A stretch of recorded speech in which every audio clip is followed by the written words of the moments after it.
Hello students, welcome to AIMS India online classes. This is chemistry session. In this, we are discussing about atomic structure chapter. In this session, we are going to see practice sheet 2 related to this chapter. In the earlier practice sheet, we have seen all single correct answer type questions. In this, we are going to see different kinds of questions which are related to level 2. Okay, first among them, we say about multi-correct answer type questions. Here, there will be 4 options as usual, but out of 4 options, there will be one or more than one correct answers for each question. So, read the question and options carefully and select all the correct answers. See the first one. Which one of the following is incorrect statement about proton? So here about proton, some statements are given. See which statements are correct and which are incorrect. See the first one. Proton is nucleus of hydrogen atom. Is it true? What does hydrogen atom contain? We know hydrogen atom contain one proton in the nucleus. Around that, one electron is revolving. So, what is the nucleus of hydrogen now? One proton. So, we can say the nucleus of hydrogen atom is nothing but proton. So, I can say this statement is true. Isn't it? Proton is a nucleus of hydrogen atom. Next one, proton is a ionized hydrogen molecule. Is it true? No, because in the hydrogen molecule, there are two hydrogen atoms, not single atom. So when this molecule is ionized, two protons will be remained, two H plus ions will be obtained, not one atom, one proton. So this is not correct according to proton. See the third one, proton is ionized hydrogen atom. What is meant by ionized? Ionized means charged, nothing but electron lost. We know hydrogen can lose one electron. So when it is ionized, it will lose that electron and forms H plus ion. So H plus ion is nothing but single proton. So this also represents one proton because hydrogen has one electron, one proton. When hydrogen ionizes, it loses that electron so that the hydrogen ionized hydrogen atom will be remained with a single electron, single proton. So proton is ionized hydrogen atom or the nucleus of hydrogen atom. These two are correct. See the fourth one what they have given. Proton is alpha particle. Is it true? No, because alpha particle is nothing but He2 plus ion. He2 plus ion is called alpha particle, or to say generally the bunch, the group of two protons plus two neutrons. These all together, these four particles together called as one alpha particle. So He plus 2 ion contains two protons and two neutrons. It is not a single proton. So alpha particle means He plus 2 ion or group of two protons and two neutrons. But it is not a proton. So this also incorrect. Now what are the two correct options? Proton is nucleus of hydrogen atom and proton is a ionized hydrogen atom. These two are correct about proton. Now they are asking about incorrect statements, the remaining two, B and C. Okay. Next one. Which of the following statements are correct about alpha particle? Just now you have seen alpha particle is nothing but electrons removed helium atom or the nucleus of helium. So we know helium contains totally 6 particles, 2 protons and 2 neutrons in the nucleus, and 2 electrons are revolving around the nucleus in the first orbit. So if these 2 electrons are removed or if the helium is ionized, it will be remained with only 2 protons and 2 neutrons in the nucleus. That is alpha particle. Now they are asking about some statements which are correct about alpha particle. See, first one, these alpha particles carry plus 2 charge, isn't it? Yes, we have shown here. He plus 2 ions or alpha particles carry 2 units positive charge, because this alpha particle is a bunch of 2 protons and 2 neutrons. Neutrons are having no charge anyhow, but there are 2 protons with 1 unit each. So they are totally carrying 2 units positive charge. This is correct. Next one, their mass is 4 units or 4 AMU. Is it correct? Yes, it is also correct, because here there are 4 particles totally in the alpha particle. Each one carries 1 unit mass or 1 AMU mass. So proton mass is 1 AMU and neutron mass is also 1 AMU nearly, not accurately. So those are having nearly equal mass, that is equal to 1 AMU. Totally there are 4 particles. So the total mass is equal to 4 AMU. So it is also correct. Next one, they have no electrons, isn't it? Yes, an alpha particle is a group of 2 protons and 2 neutrons only. It is not having any electrons in it. So alpha particles are not having any electrons in them. That is also correct. Next one, they are He plus 2 ions. Yes, it is also correct. Electrons removed helium atoms or ionized helium atoms are called alpha particles. So this is also correct. Okay, what is the correct option now? These all are correct options about alpha particles. Okay, next one. Which of the following pairs are isotopes? What does it mean by isotope? Isotopes means the atoms or ions which are having same atomic numbers. The atoms which are having same atomic number but different mass numbers are called as isotopes. So see here in the given options, which are having same number of protons or same atomic number with different mass numbers. Identify them, they will come under isotopes. See, first option, argon and calcium are given. Atomic number of argon is 18, atomic number of calcium is 20. So these two are having different atomic numbers. So they won't come under isotopic pair. Next one, carbon with atomic number 6, carbon with atomic number 6. So these two are having same atomic number, and if you observe they have different mass numbers. So the atoms with the same atomic number but different mass numbers are called as isotopes. So this is isotopic pair. Next here also see atomic numbers are same, mass numbers are different. So isotopic pair. Here also atomic number both are having same atomic number but mass numbers are different. It is having 16, it is having 18. So this is also isotopic pair. So the atoms with the same atomic number but different mass numbers are called as isotopes. Now carbon has isotopes here, chlorine isotopes are shown, oxygen isotopes are shown. These three are correct These three are correct pairs. But in the first one they have shown argon and calcium, which are not coming under isotopes, except the remaining three are correct. Okay, next one. Which of the following radiations is more energetic than microwaves? So microwaves. Generally, microwaves will be in between radio waves and visible light. So microwaves are having less energy than visible light, X-rays, UV radiation, and these all. And they have a little greater energy than radio waves. Okay. Now they're asking which of the following radiations are having greater energy than microwaves. The first three will come under that. Radio waves will be having less energy than microwaves. Okay. Now next question.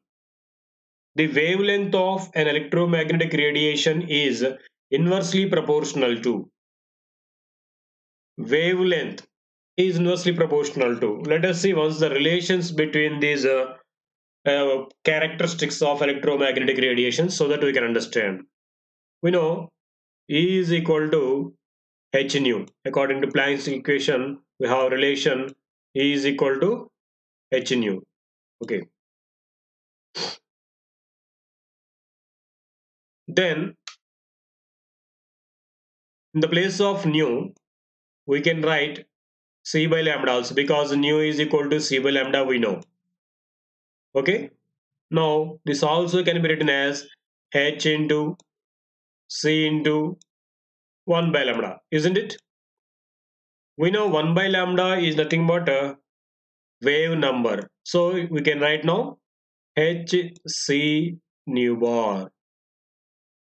These are the relations. Now they're asking wavelength is related with the options given here. See, wavelength and velocity of light. How do they relate? Here if you take E is equal to hc by lambda. If you bring lambda this side, lambda and c both are in the numerator, so it will be directly proportional to velocity of light.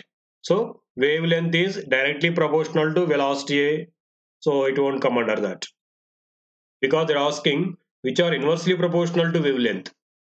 So velocity is directly proportional here according to these equations. So that is incorrect. Next one, wave number. How wavelength and wave number are related? Inversely proportional one to another. Because we have formula lambda is equal to 1 by nu bar, or nu bar is equal to 1 by lambda. So either of these two will be correct. Now what do we get from these two? Wavelength and wave number are inversely proportional one to another. This is also correct. And if you see from this equation, E is equal to hc by lambda. So energy and wavelength are inversely proportional one to another. So energy is also inversely proportional to wavelength. What about frequency? Frequency also, because nu is equal to, we write c by lambda. So what is the relation between these two from this equation? Nu is inversely proportional to wavelength.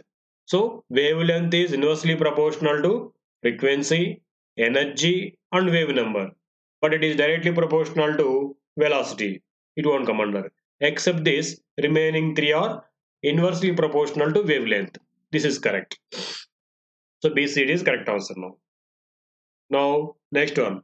Bohr's theory is not applicable to.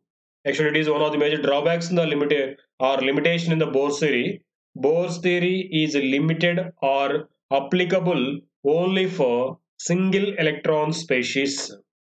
Single electron species like hydrogen and hydrogen-like species, which are having only single electron. For only those, Bohr's theory is applicable. Those which are having either greater or less number of electrons than one, for those species, Bohr's theory is not applicable. Now see here, which are having a single electron, which are having other than one electron. For those which are having other than one electron in them, for those Bohr's theory is not applicable. First one is see helium.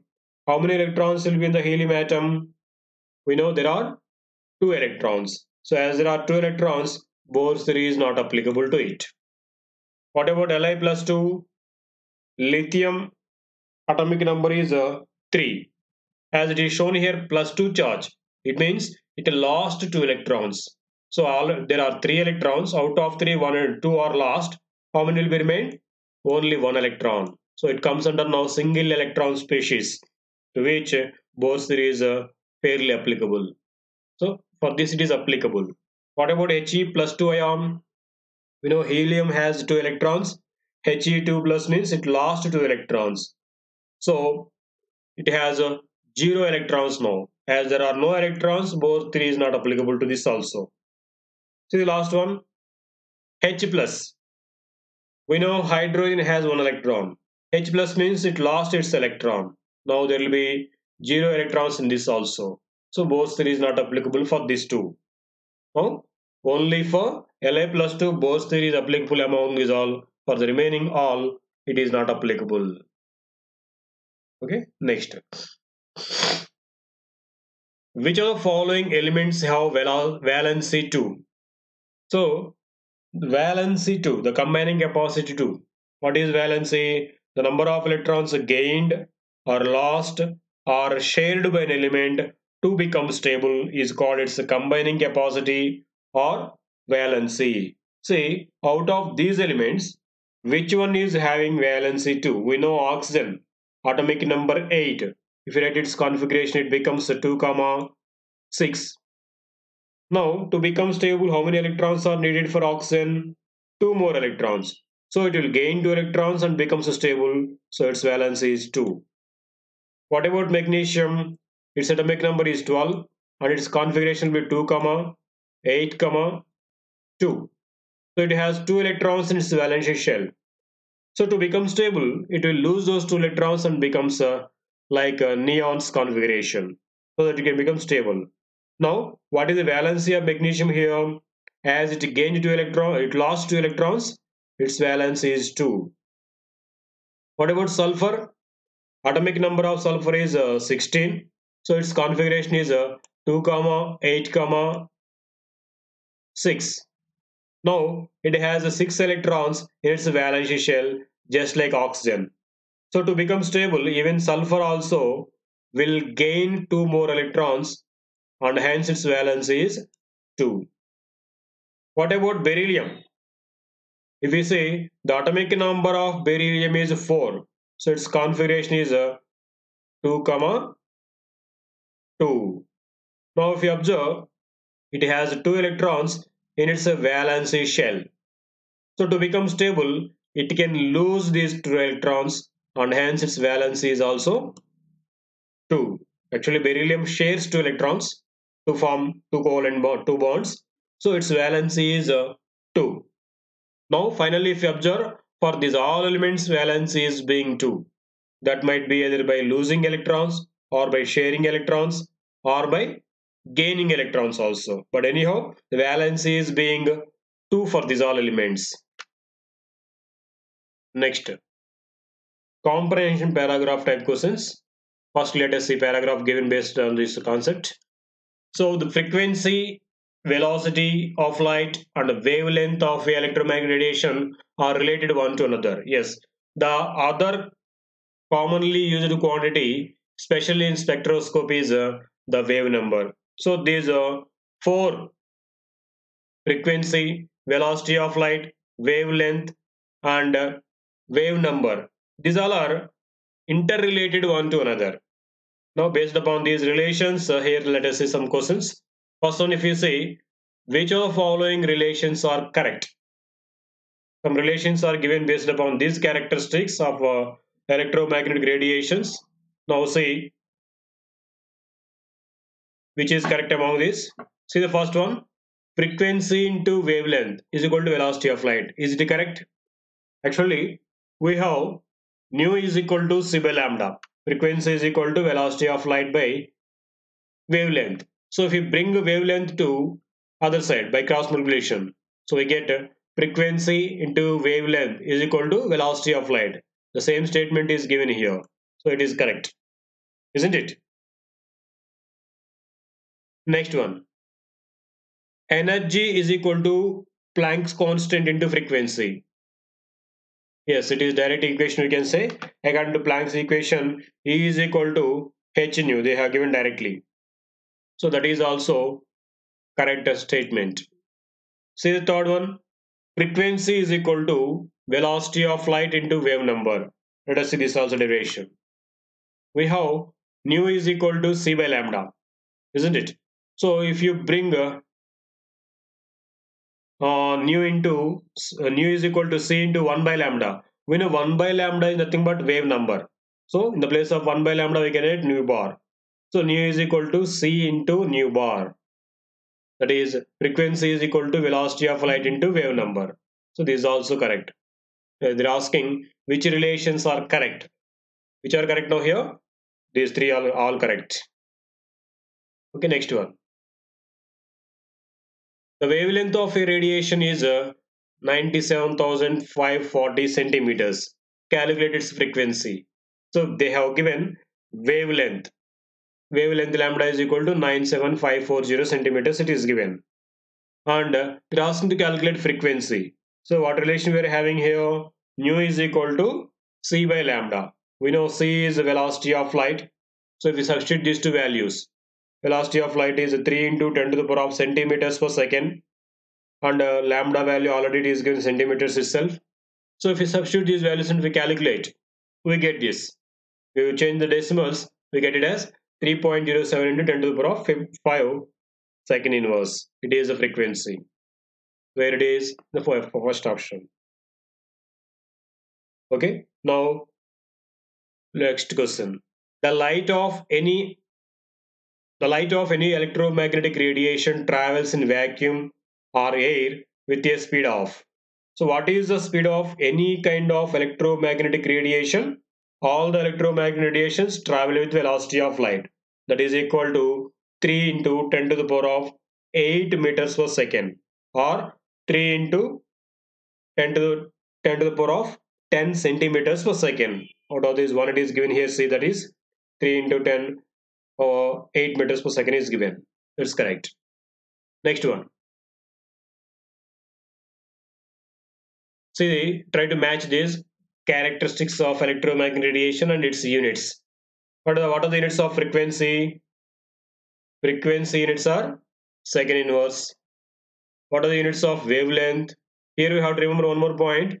Here also we may get more than one correct matching for any character. So observe them carefully. So frequency units are second inverse, and it is also inversely proportional to wavelength, isn't it? So this also you have to observe. Next one, wavelength. Wavelength units are centimeters. Next one, wave number. Wave number is reciprocal of wavelength. That means it is inversely proportional to wavelength, and its units are centimeter inverse. These two will come for that. Next one, velocity of light. Velocity of light units are centimeters per second. Okay. See, once the correct matching, this is the way we get frequency, second inverse and inversely proportional to wavelength. Wavelength centimeters, wave number centimeter inverse, and reciprocal of wavelength. Next, velocity of light centimeters per second. So this is the correct matching. Okay, next, integer type questions. The valency of sodium is. What is the valency of sodium? We know atomic number of sodium is 11. Its configuration is 2, 8, 1. Now, as it has only one electron in the outermost shell, it will be ready to lose one electron, and hence it becomes stable. So its valency is 1. Next question. Number of electrons present in M shell of magnesium atom. M shell. What is the number of this shell? M shell. KLM. Means it is a third shell. We know the atomic number of magnesium is 12, and its configuration will be 2, 8, 2. So how many electrons in third shell now for this magnesium? There are 2 electrons. Okay. Next, analytical approach type questions. Rutherford's alpha ray scattering experiment shown that. So what are the points shown in the Rutherford's alpha ray scattering experiment? First one is, see, electrons have negative charge. Is it correct? Of course, electrons are having negative charge, but it is not shown or proved in the alpha ray scattering experiment. So this is not correct. Next one, the mass and positive charge of the atom is concentrated in the nucleus. Yes, it was proved in the Rutherford's scattering experiment, because very few of them being deviated and most of the particles are scattered, or most of the particles are passed through the alpha gold foil. So this is correct. Mass of the atom and positive charge of the atom is totally concentrated in the nucleus. The nucleus term was first time used by Rutherford only. This is correct statement. Third one, neutron exists in the nucleus. Actually, we have to remember one thing here. The concept of neutron, or the fundamental particle neutron, was not at all discovered at the time of Rutherford's theory. It was found in the 19th and after the Bohr's theory, actually. So till then they didn't come to know about the neutrons. They were considering that only electrons and protons are there in the atoms. So there is no concept of neutrons in the Rutherford's theory at all. Next one, most of the space in the atom is empty. Yes, it is also one of the points shown in the Rutherford's alpha ray scattering experiment, because most of the alpha particles are passing through the gold foil directly without any deviation. So these two are the correct observations from the Rutherford's theory. What are those two? Second and fourth. It is correct answer. Okay, next one. Atomic models have been improved over the years. Arrange the following atomic models in the order of their canonical order. So here they have given some models or atomic models names. So which one is given first and next which one given, so which one is given last among these is find out and arrange them in the order. Which of these is given first one? Yes, Thomson's atomic model was the first among these all. And next to that, Rutherford's atomic model. And finally, Bohr's atomic model among these three. So Thomson's, Rutherford's, Bohr's. What is that order? 2, 1, 3. Where is it? Yes, here. It is correct. Next, the ion of an element has 3 positive charges. Mass number of the atom is 27. And the atomic number of neutrons is 14. What is the number of electrons in the atom? See, they have given the positive charge present on the ion, and its mass number is given, and even number of neutrons are also mentioned. Now we have to calculate the number of electrons present in that ion. We have to find out. So let us see that mass number is given as 27 and number of neutrons is given as 14, so that we can find out number of protons or atomic number, because number of protons is equal to atomic number. What is the formula to calculate atomic number? We know mass number is equal to number of protons plus neutrons. So if you write atomic number is equal to mass number minus number of neutrons, it gives atomic number. So we get it as 13.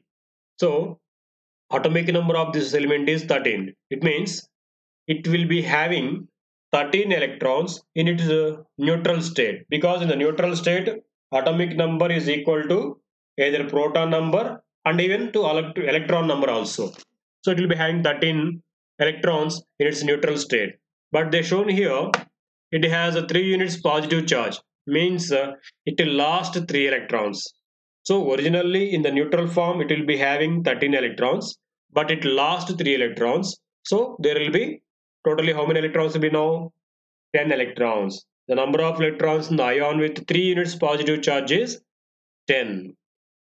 So that ion will be having 10 electrons in it. Got it? Next. Identify the Mg plus 2 ion from the figures. N and P represent the number of protons, number of neutrons and protons respectively. So here they mentioned some diagrams which is representing magnesium plus 2 ion. We know magnesium means it will be having 12 electrons. Mg plus 2 ion means it lost 2 electrons, so it will be having 10 electrons. See which one is having 12 protons, because atomic number of magnesium is 12. So in the nucleus it should have 12 protons, and in the shells it should contain 10 electrons. Which one is that? Yes, here. This is representing 10 electrons in the two shells and 12 protons and 12 neutrons in the nucleus. So this is correct representation for Mg plus 2. Okay? Yes, because Mg plus 2 has 10 electrons, 12 protons and 12 neutrons. This is correct. Next, statement type questions. So the first statement, a neutral atom has equal number of electrons and protons. Is it true? Yes, it is true. A neutral atom will be having equal number of protons and neutrons. That is why it is being neutral actually. This is correct. Statement 2. A neutral atom has equal number of protons and neutrons. Is it correct? Of course it might be, but we cannot say for all the atoms. Many atoms, they do not have same number of protons and neutrons. It is not always true. So it is incorrect statement. So a neutral atom may or may not have equal number of protons and neutrons. So this might be incorrect. So we get C. Statement 1 is correct, statement 2 is incorrect. Next question. Cathode rays travel in straight line in the absence of electric and magnetic fields. Yes, cathode rays travel in straight lines. In the presence of electric field and magnetic field, they will be deflected or deviated from their path. But in the absence of these two fields, cathode rays travel in straight lines. This statement is correct. Next, cathode rays start from cathode side and move towards anode side. Yes, it is also correct. That is why only actually the name cathode rays is given for these particles. The particles moving from cathode side to anode side in the discharge tube were called cathode rays. Later on, we are calling them as electrons, but they were called cathode rays because of this reason. They move from cathode side to anode side. So this statement is also true. What will be correct answer? A. Okay, that's about cathode rays. Okay, thank you for watching our video.